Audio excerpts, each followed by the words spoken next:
Welcome to Guide Guru. We hope this video helps. You start by confirming prerequisites.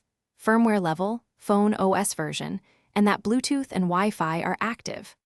Once done, enable location services and developer options on your phone so the head unit can request maps.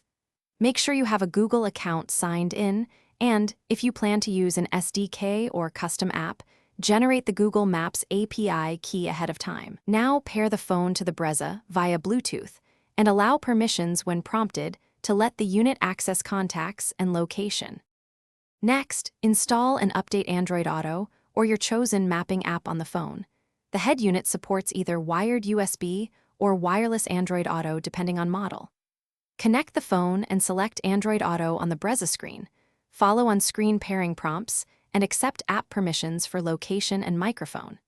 If you use a native OEM app with a Maps API key, paste that key into the app settings on your phone or the head unit's developer menu. Once connected, test search and navigation to confirm routing. To finalize, run a full navigation test. Set a route, verify voice guidance, and confirm points of interest display correctly on the Brezza screen. Make adjustments to routing preferences and audio levels as needed. If navigation doesn't work, clear the map app cache, reboot both phone and head unit, then reauthorize permissions. If map tiles or routing data are missing, inspect your Google Maps API key restrictions and update head unit firmware. One key troubleshooting tip. Repairing the phone often resolves permission and handshake. Thanks for watching. Consider subscribing if we helped you today.